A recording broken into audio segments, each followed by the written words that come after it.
इस बीच एक बड़ी खबर उसका रुख करते हैं। बाइडेन ने भी भारत को अपना खास दोस्त बताया है। बाइडेन ने भारत की कोविड पॉलिसी की जमकर तारीफ की है। कोरोना काल में मोदी ने अच्छा काम किया, यह कहना है अमेरिकी प्रेसिडेंट जो बाइडेन का।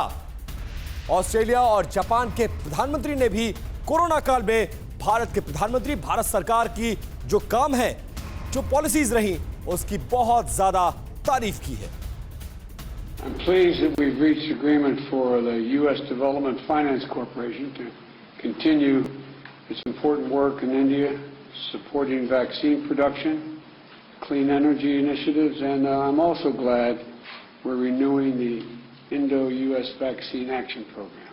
और मुझे भी ये भी प्रसन्नता है कि हमने एक समझौता अनुबंध अपना किया है अमेरिका के लिए, अपने विकास वित्तीय निगम के लिए, और उसको हम जारी रख रहे हैं और बहुत एक आवश्यक महत्वपूर्ण काम कर रहे हैं जो कि भारत को मदद कर रहा है वैक्सीन उत्पादन के लिए और स्वच्छ ऊर्जा के निवेश के लिए।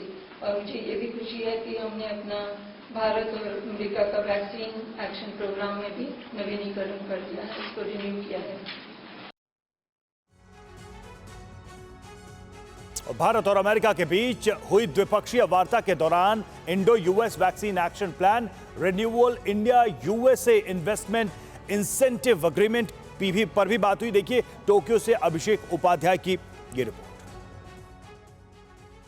टोक्यो में जो प्राइम मिनिस्टर का आवास है, वहां पर प्रधानमंत्री नरेंद्र मोदी और अमेरिकी राष्ट्रपति बाइडेन के बीच में आधे घंटे के करीब द्विपक्षीय बातचीत हुई। देखिए हमको यहाँ दिख रहा है भारत का राष्ट्रीय ध्वज दिख रहा है, उधर अमेरिका का राष्ट्रीय ध्वज दिख रहा है, और ये बातचीत बेहद ही सफल रही क्योंकि इसमें एक नहीं बल्कि अनेक उपलब्धियां हैं। और जो आपस में काम करने का दायरा है वो सामरिक से लेकर के मिलिट्री से लेकर के इकोनॉमिक यानी आर्थिक और वैक्सीन, पैंडेमिक महामारियां आती हैं, क्लीन एनर्जी, इन्वायरमेंट, यानी कि कई सारे डायमेंशन हैं। अहम बात यह है कि प्रेसिडेंट बाइडेन ने स्वागत किया जो इंडो पैसिफिक इकोनॉमिक फ्रेमवर्क को भारत ने ज्वाइन किया है, उसका स्वागत किया। इस फ्रेमवर्क का सीधा सा मतलब है कि पैसिफिक को फ्री एंड ओपन रखना है, तो भारत की अहम भागीदारी की बात उसमें है। इसके साथ में एक बड़ी बात ये भी है कि एक इनिशिएटिव लॉन्च किया गया है, जिस इनिशिएटिव के तहत जो चाइना की फिशिंग फ्लीट है उस पर भी लगाम लगाई जाएगी। और देखिए मेरे पास जो लिस्ट है, जो जानकारी आई है, ये बहुत ही लंबी लिस्ट है जिसमें कि भारत और अमेरिका के बीच में साझेदारी की जिसको लेकर के बात हुई। इसमें इन्वेस्टमेंट इंसेंटिव एग्रीमेंट की बात है। यूएस का जो वैक्सीन एक्शन प्रोग्राम है उसको रिन्यू किया जाएगा, बड़ी बात है। Indo US vaccine action programme को रिन्यू करने की बात हुई है। इसके साथ में कंबाइंड मिलिट्री फोर्सेज जो कंबाइंड एक्सरसाइज होती है भारत और यूएस के बीच में, उसमें बहरीन को भी एसोसिएट मेंबर के तौर पर शामिल किया जाएगा, क्योंकि मिलिट्री को लेकर के भी जो आपस में साझेदारी है उसको लेकर के भी बातचीत हुई है। और इसके साथ में जो रिन्यूएबल एनर्जी है, क्रिटिकल टेक्नोलॉजी है, उसमें भी दोनों देश आपस में सहयोग करेंगे।